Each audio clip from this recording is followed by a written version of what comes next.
Bonsoir, salam alaikum, bonsoir chers collègues, j'espère que vous allez bien et surtout en bonne santé. Merci beaucoup pour l'invitation.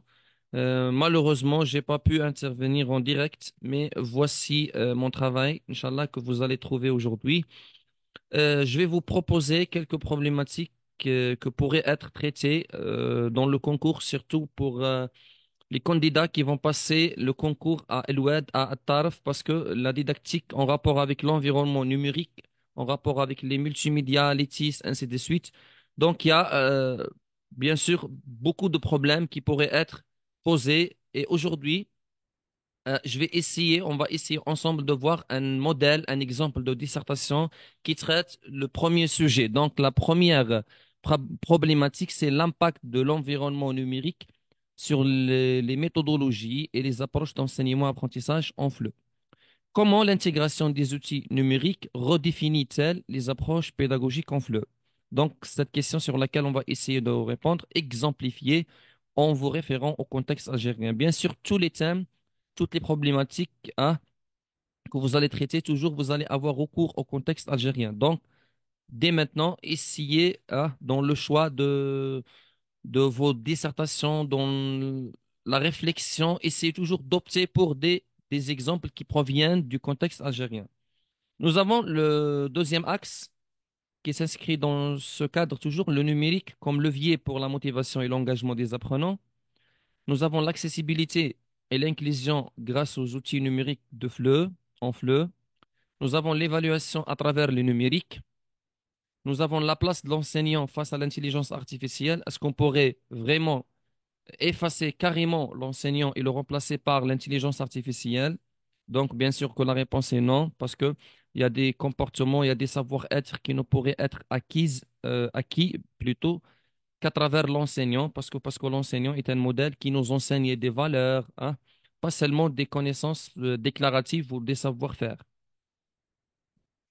La construction de compétences interculturelles à travers le numérique.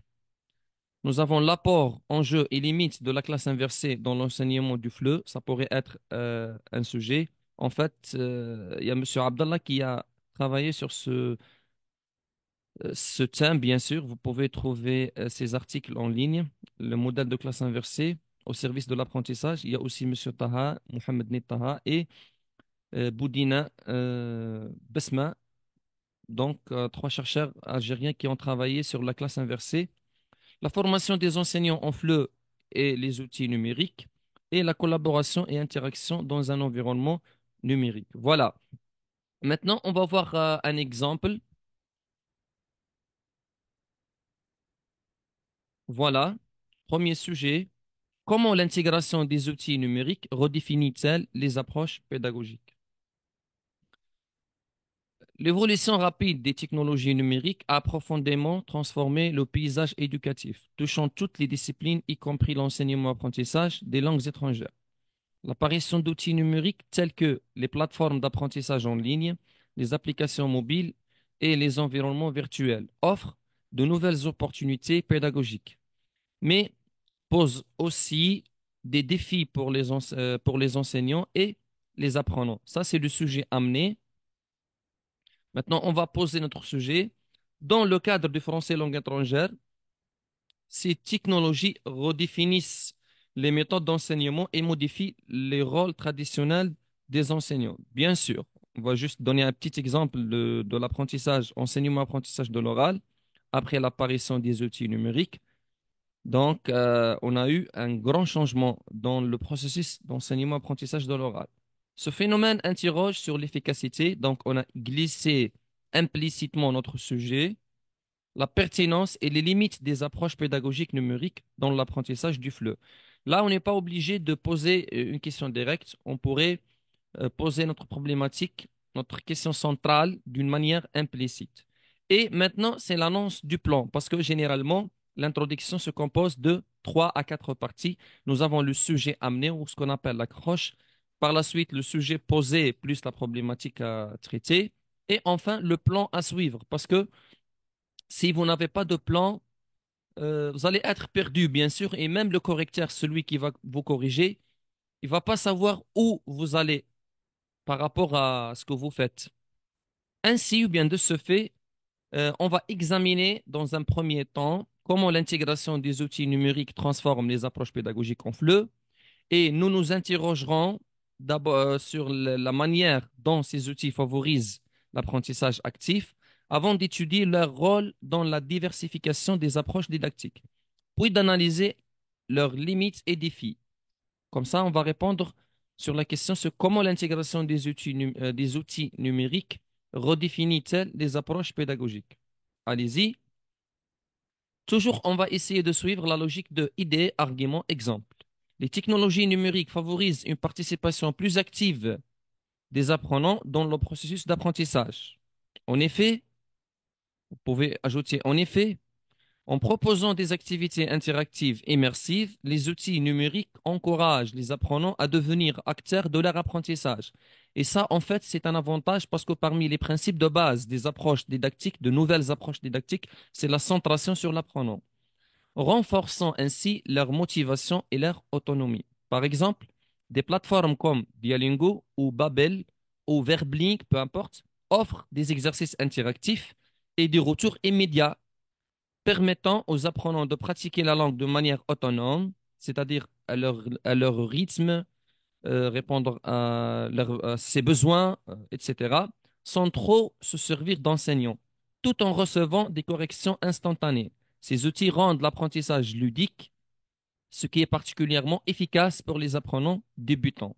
Dans le contexte algérien, par exemple, l'Algérie vise à élargir le projet des tablettes électroniques à l'école primaire comme pas, hein, comme premier pas vers une numérisation prochaine de l'école algérienne.